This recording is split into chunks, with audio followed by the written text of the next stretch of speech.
In previous lessons, I've already mentioned how important it is in Python to be aware of your indentation. So we know that when we create a function like this, that every line that comes after this definition that is indented is going to be inside this function. So by indented, I mean it's shifted to the right by 4 spaces, like this. So if you imagine each dot as a space, then this is a single block of code. And if we want to continue adding to this block of code inside my function, then we would continue adding lines of code which are indented. So you have to almost visualize for yourself this invisible line around these blocks of code which are indented. Now, if my code was written like this, on the other hand, then the block of code is in fact only this part. And this print statement will not get triggered when this function gets triggered because it's independent from this function because it's not indented. Now, a simple way I like to think about this kind of indentation is kind of like the file structure you see when you go into Finder on the Mac or when you go into Explorer on Windows. If we have a function, it's kind of like a folder, and anything that goes inside the function, for example, if I throw this file inside the function, then you notice that it gets indented, right? And this way it shows to you very, very clearly that these two files, print hello and print world, are living inside this folder, my function. And this is the equivalent of this code. We have this folder, say my function, and it contains these 2 lines of code. Now, on the other hand, if I take this print world and I put it outside of the function folder, then you can see that this is completely independent from that folder, and it's now indented at the same level as the function. So this is the equivalent of this code, where we've got this print hello being inside the my function and this print world being outside and at the same indentation level as this function definition. Now the indentation gets a little bit more complicated when we have other blocks of code. So for example, the if, elif, else statements, they have blocks of code which need to be indented to be inside the block. For loops need to be indented to be inside the loop. And it's very important that you get used to looking at blocks of code like this.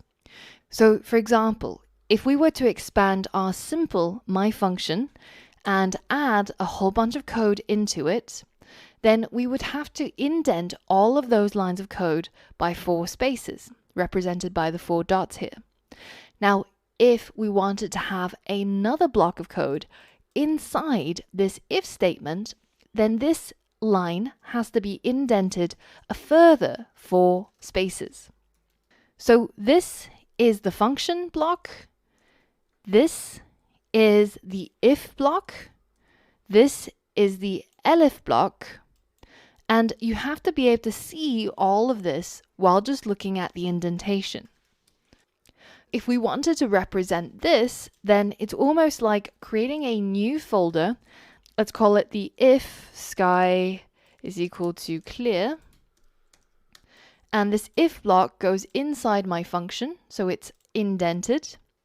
Now, if I wanted to have a print statement, let's call it print blue, inside this if statement, so this is what should be executed if this function gets called, and if the sky is equal to clear, well then this line is indented twice.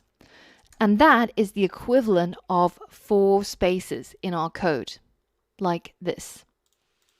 Now, every time I've talked about indentation, I've been talking about spaces. And actually, there's 2 ways of creating indentation. You don't have to just use spaces. You can also use tabs, and that's created using the tab key on your keyboard, which can look a little bit like this. Now, there's a lot of debate around spaces and tabs, where some people prefer using spaces to indent, other people prefer tabs to indent, and there's a lot of people arguing in the coding community. And I think this excerpt from one of my favorite shows really demonstrates this.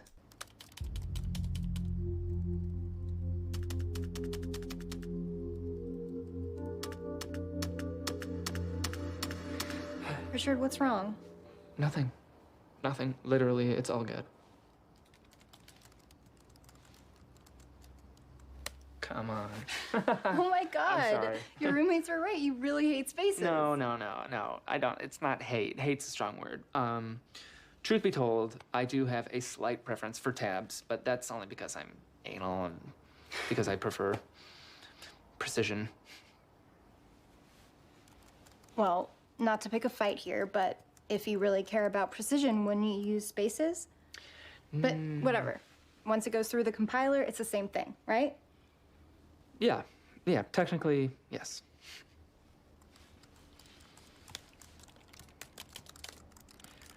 I guess I just don't understand why anyone would use spaces over tabs. Like, if it's all the same, well, why not just use tabs? Because it could look different on other people's computers. Tabs create smaller file sizes, all right? I run a compression company. Trust me, I've devoted my life to minimalizing file sizes. It's what I do. I mean, I do not get why anyone would use spaces over tabs. I mean, why not just use Vim over Emacs? I do use Vim over Emacs. Oh, God help us. Okay, you know what? I don't think this is gonna work. I'm so sorry. I mean, like, what? We're gonna bring kids into this world with that over their heads? That's not really fair to them, don't you think? Kids? We haven't even slept together. And guess what? It's never gonna happen now because there's no way I'm gonna be with someone who uses spaces over tabs. So should you be using spaces or should you be using tabs? The age-old question. And the extent to which people obsess over this question really shows in this 2017 Stack Overflow developer survey, where they asked the developers, do you use spaces or do you use tabs? And then they compared it against their annual salary and somehow have managed to show that the people who use spaces seem to earn a lot more than the people who use tabs. Now, the official guide from the Python community is in fact to use spaces. So if you click on this section, tabs or spaces, they tell you in no uncertain words that spaces are the preferred indentation method. And in fact, in Python 3, you can't mix a code file that uses tabs and spaces for indentation in the same file. And it also tells you that in order to indent a line of code, it should be indented using 4 spaces. So 4 hits of the spacebar. Now, for a lot of people, that may seem quite inefficient because I have to hit my spacebar 4 times in order to achieve a single indent. And you've seen how much we indent throughout our code. So it seems very, very inefficient. But luckily, in most code editors, they actually have a setting that allows you to indent using spaces, changing the indent size to 4. And when you hit the tab key, it will automatically insert 4 spaces, which you can tell when you're trying to highlight this space. You can see the cursor is jumping 4 times. This means that you get to hit tab once and that your code is in line with the guidance, because behind the scenes, your code editor is inserting 4 spaces. So I hope that clears up a little bit on tabs versus spaces, and I highly recommend you to head over to the course resources and click on the link to go to the style guide for Python code and take a look through the parts about indentation. Now, in the next lesson, I've got a quick quiz for you to test your knowledge on indentation. So for all of that and more, I'll see you on the next lesson. All right, guys, in this lesson, I want to talk about the while loop, the loop that will continue going while a particular condition is true. This is a really simple version of a robot that's using a while loop. So in this case, the instruction would be while you are plugged into the wall and you have electricity, move forwards. So this is what happens. It will stop once it pulls the socket out of the wall and it stops receiving electricity. Let's compare this against the for loop that we've seen before. So we've seen sort of two flavors of the for loop. One where we're looping through a list of items to do something with each item in the list. And the other is using a range function where we create a range between A and B, and then we use every number in that range to do something. For example, in this case, would be to print it out. The while loop looks something like this. And in this case, while this particular condition is true, then we go inside the loop and we do something repeatedly. And it's only when this something becomes false does the loop stop. So let's take a look at what the code would look like in real life. So here I have the hurdle 1 challenge that you did previously. And for this, we created a for loop in order to get our robot to jump over the hurdles 6 times to get to the final destination. Now we could also do the same thing but using a while loop, and this is how we would do it. Let's say we create a variable called number of hurdles, and we set that equal to 6 because there are 6 hurdles, and then we use a while loop to loop through these hurdles until this goes down to 0. So we could say while number of hurdles is greater than 0, colon, and then we get it to do something. Well, in this case, what we need it to do is to perform the jump function. And at the end of the loop, just before we go back to the beginning, we're going to decrease the number of hurdles by 1. So minus equal 1.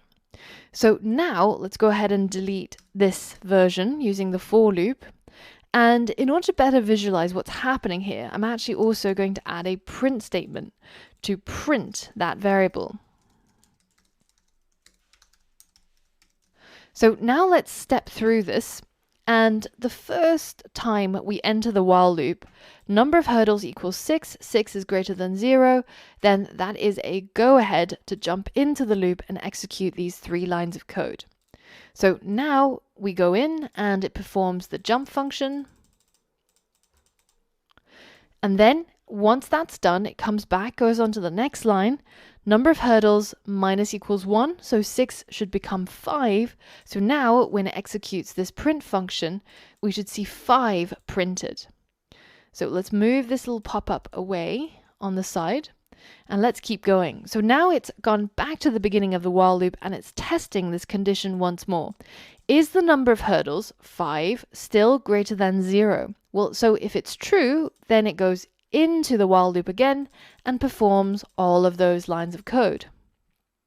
So now it's minus 1 and it should now be 4, and it keeps on going until the point where this condition, number of hurdles greater than 0, becomes false. So now, this is the moment where we're going to subtract a further 1 from our number of hurdles, which is currently 1. So that should take it down to 0. And once that's done, this condition is no longer true. 0 is not greater than 0. 0 is equal to 0, but it's not greater. So now this is false, and we exit out of the while loop and we end our program. This is what the syntax for the while loop looks like. First, we have the while keyword, and then we have some sort of condition that we're going to test. So previously you saw it was number of hurdles being greater than 0. And whenever that condition is true, then it's going to look inside the while loop at the indented lines of code to carry out those instructions to do this, then do this, then do this. And finally, when it gets to the end of the while loop, it comes back to the beginning and tests this condition again. And if it's still true, then it's going to go through and loop and loop and loop until this condition becomes false, at which point it ends and exits the while loop. So now coming back to our Reborg's world, I want you to click on this drop down and go to hurdle number 2. Now this is a little bit different, and if you want to see the explanation for this exercise, then simply just click on this world info and you'll see the explanation. So essentially, this hurdles race is a little bit different from the last one. Whereas the last one, we knew that we had to always complete 6 hurdles to get to the goalpost. In this case, we no longer know where the flag is going to be. So it could be here, it could be here, it could be here, etc. And it's going to be set randomly to one of these positions. But what we now get is some sort of condition called at goal. And if this at goal is true, then it means our robot has landed on a flag.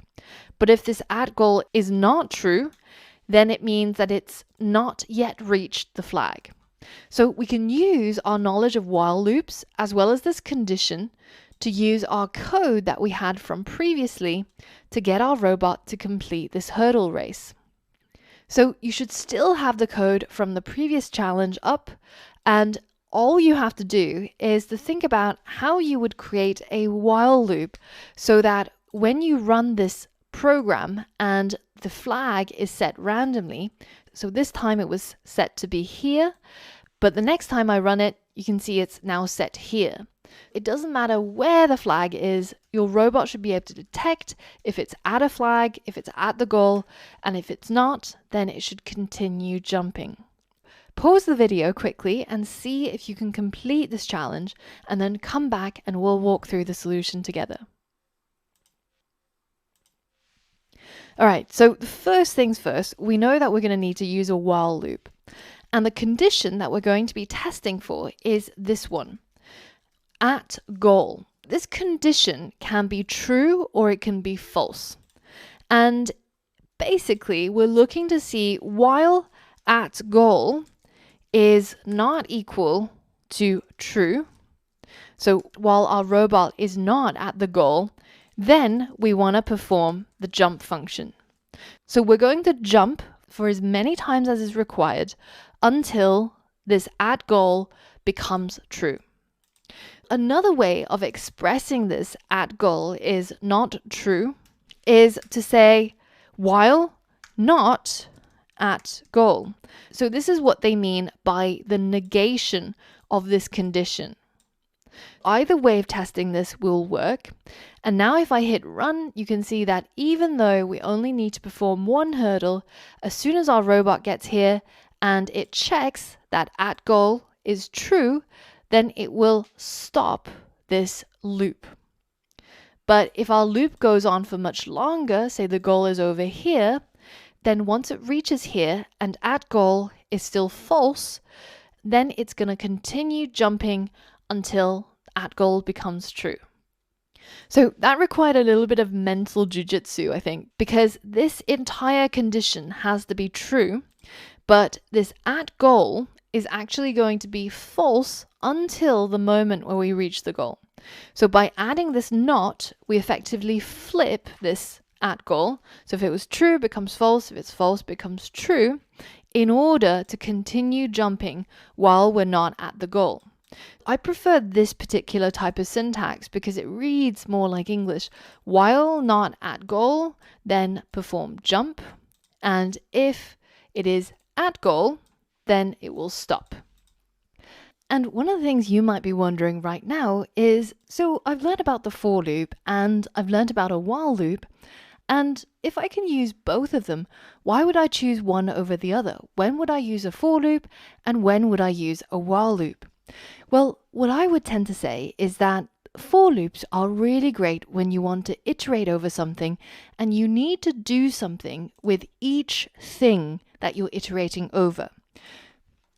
So, for example, if you're iterating through a list and you're saying for each fruit in our list of fruits, and you want to be able to say, I don't know, do something with each of these items in here.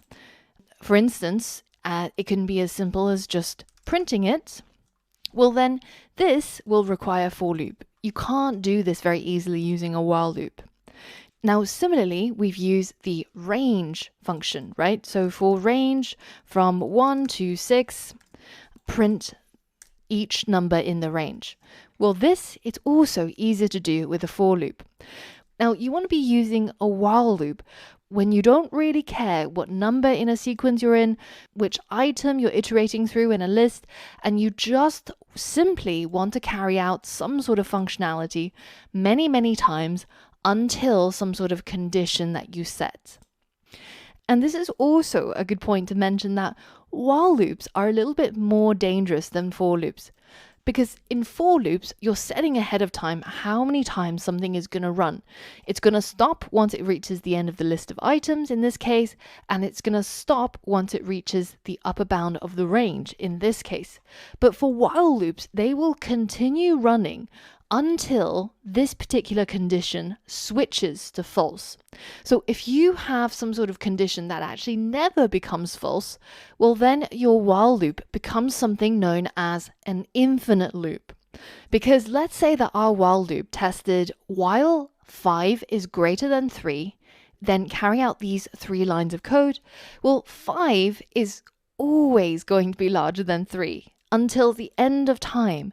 And so that means your code is also going to run until the end of time, which is probably not what you want in most cases. If instead of saying while not at goal, I said while 5 is greater than 3, then you're going to see this robot perform this jump until eternity. And it's basically going to stop only once it's crashed and it's timed out. Now, every single programmer at some point in their lives will create an infinite loop. Don't worry about it, just quit the program, restart, and try to prevent this from happening in the future. And very often I find that it's really helpful when you don't know why you're getting an infinite loop to simply just print out your condition.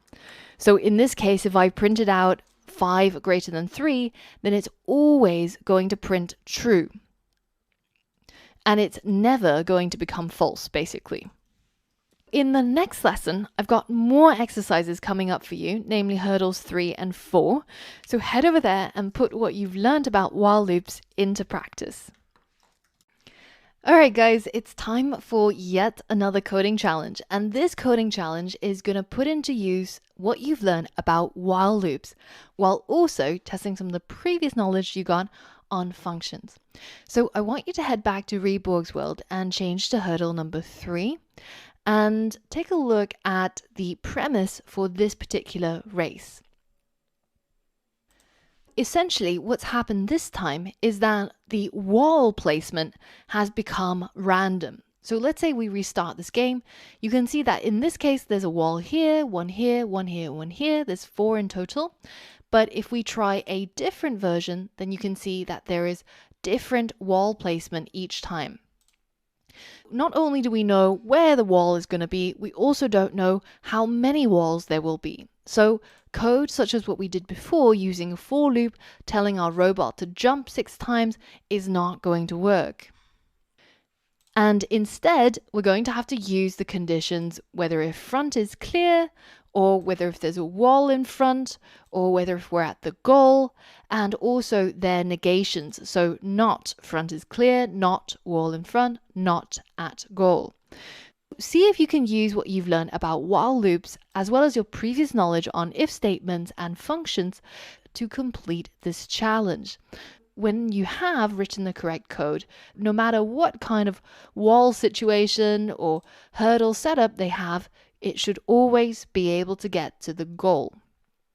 And while I've been looking at this challenge, I know there is a very, very simple way of bypassing this challenge, which is simply to get the robot to go up here and all the way down here, going past all the hurdles. But that's not the point of the challenge. In order to complete this challenge, you must get your robot to follow the path that's set out in the dotted lines, instead of bypassing it and doing something completely different just to get to the final goal. Pause the video, have a think about this, have a read of the world info pop up here, and then think about how you can solve this challenge. So give it a go now.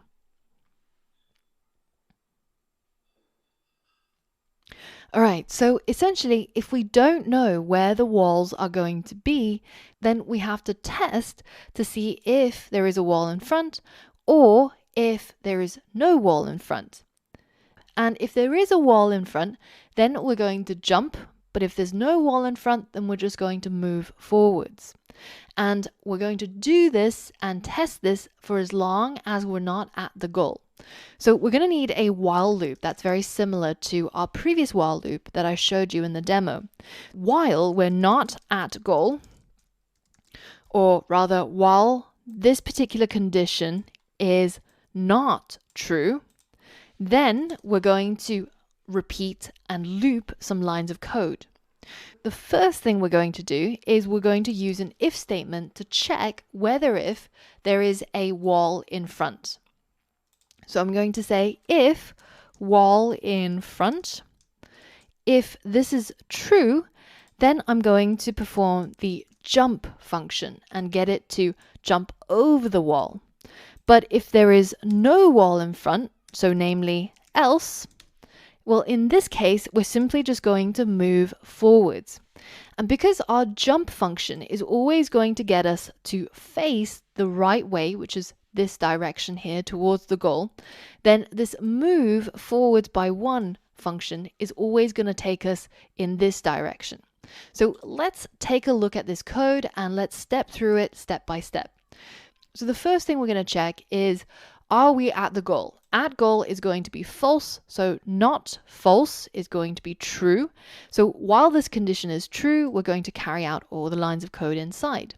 So that means we should jump into this if statement and check, is there a wall in front? So at this point, this should be false because there is nothing in front.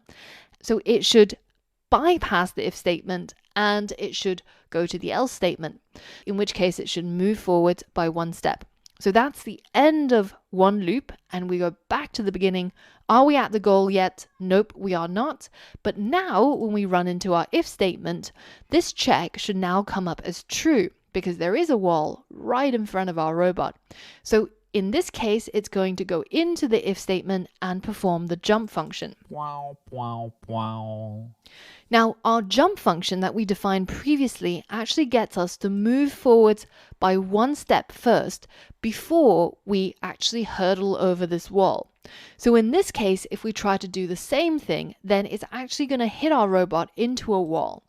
We have to modify our jump function by removing this first move function. So instead, we get it to just turn left, go up, turn right, turn right, go down, and then turn left to face the right direction. This is a pure hurdle without that extra step in the beginning. And instead, we're going to only move if there is no wall in front. So we've changed the code. Let's back it up and try this again with a different setup. And in this case, you can see as my code is going through the different steps, it's checking to see if there's a wall in front. If there is, then it's going to jump over it. If there isn't, it's just going to move forwards by 1 step, and then it's going to reevaluate. So this way, once it gets to here, it's actually going to reevaluate the while loop quite a few times, and every time it's going to be the else statement that fires. It's going to move, move, move, move, move until it hits a wall again, and then it's going to jump over and take us to the finishing line. Did you manage to get this correct? Did you manage to get the solution right? If not, be sure to review the previous lessons on the while loop so that you familiarize yourself with it. And also, if you got stuck on changing the jump function, then be sure to remember that whenever you get stuck, it's important to test your assumptions. And in this case, you could have pressed the step through button many times to see which line of code is being triggered at which point and which is the moment where our code actually fails, so you can figure it out and fix it. Now, on the next lesson, I've got yet another code challenge for you, so head over there and give it a go. All right, guys, it's time for the final hurdle before we get to our goalpost. In this lesson, I want you to switch over to the final hurdle challenge, which is hurdle 4. And in this particular version of the hurdle, the wall that the robot has to jump over to now has a variable height. So the height of each of these hurdles is completely random. The position of the hurdles are random. And also the number of hurdles is also going to be random. You can see that every single time that this regenerates, it comes up with a completely different set of hurdle profiles. And now we can't just jump because we don't know what the height will be each time. So we have to use what we've learned about while loops to modify this jump function and see if we can get the jump to jump as high as necessary depending on the height of these walls. Just as a reminder, in order to complete this challenge, you should take a look at the Rebor's keyboard window and go to this tab called Conditions and see that you can check if the front of the robot is clear, if its right is clear, if there's a wall on the front, if there's a wall on the right, and various other things. The ones that are probably going to be the most useful is this top row here. So we want you to take a look at these conditions, see how they're spelt and how you can use them, and then try to use them and test them out using your Reborg robot. Now the goal is of course to reach this final flag, going over various hurdles using this dotted line as the path, which is going to be different each time.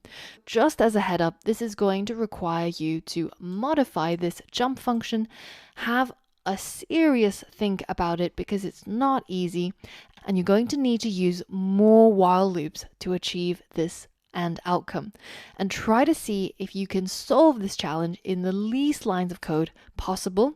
So I managed to do it in as little as 24 lines of code, so see if you can aim to achieve that.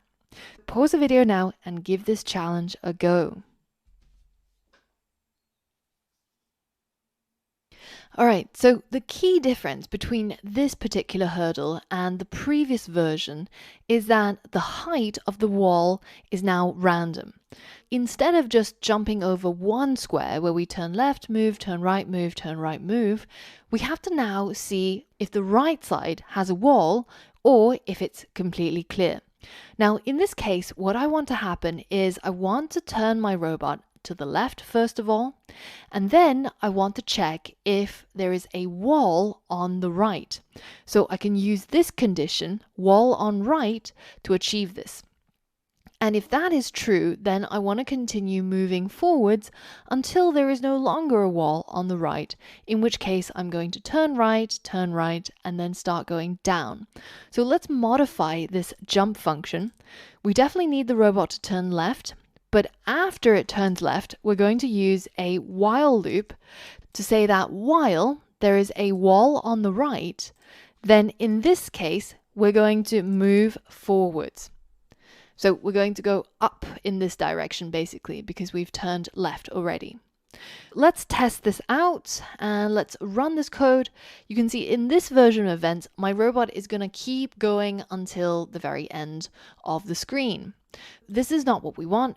So what we want to do is when this is no longer true, it's going to skip to line 10. So at this point, there is no longer a wall on the right, because otherwise it would have continued looping and calling this line 9 where it gets it to move forwards. When there's no longer a wall on the right, then we want to do what we did previously, which is to get our robot to turn right, move, and then turn right. Now at this point, we have to move down the wall, and what we're going to check is whether if the front is clear, because it's only when we reach the very bottom here, when the front is blocked, do we actually turn left again and continue back to our while loop here to move forwards. To do this, we're going to add yet another while loop, and in this case, we're going to use the front is clear condition. While the front is clear, we're going to get the robot to continue moving forwards. So once it's turned to face this direction and there's no wall in front, it's going to keep going until this is no longer true. And that is the end of our jump.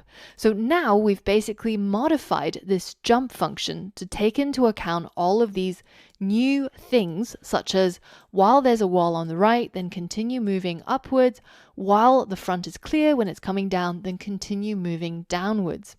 And then at the very end, we're going to get our robot to turn left, so that we're ready to go and check if we're at the goal, and if we're not at the goal, then we're going to check if there's a wall in front. If there is a wall in front, then we're going to jump. Otherwise, we're going to continue moving forwards, or rather to the right, to get to the goal. So now this is the final code. And depending on the number of spaces you've added in here, obviously it's a little bit easier to read if you actually have it like this. But depending on how you've spaced things out in your code, you should end up with anywhere between, say, 20 to 24 lines of code. So I want you to be able to see all of these lines of code on the right when we run this code. And I've actually got a typo in here that it's going to tell me. So it's going to say invalid syntax, and the problem is just because I forgot a colon here. If you get that pop-up invalid syntax, be sure to check if you have any problems in here. And it can get a little bit complicated if you leave your code for a long period of time before you test it. So test your code after every little iteration, and then when you actually get something like an invalid syntax, you'll be able to catch it more easily. So now let's go ahead and regenerate our map, and let's try again. So when we're going to make a jump, and then we're going to turn right, and we're going to keep going down until we hit the wall where we turn left. And now we're not at the goal, and there's still a wall in front, so we make another jump, and we go down this much, much larger wall. And then we continue this process of using several while loops, checking if there's a wall on the right, checking if the front is clear, checking if there's a wall in the front, in order to achieve our goal and get to our final destination. Now, for your code to successfully complete this challenge, the line that your robot draws should follow the line that's dotted here, just like what you see here. So instead of going just over the top and getting to the final goal, it should follow each of these steps, and finally you should get that green pop-up where it says it's at the right position. So did you manage to complete this challenge? If not, be sure to review the lesson on while loops and just have a play around with while loops. Try some of the different conditions and see what happens when you run the code and see how the robot behaves so that you get a good grasp of how these things actually work. Now, on the next lesson is our final project, and we're going to get our robot to be able to navigate a maze all by itself using what we've learned, including functions as well as while loops, as well as using good indentation. So for all of that and more, I'll see you on the next lesson.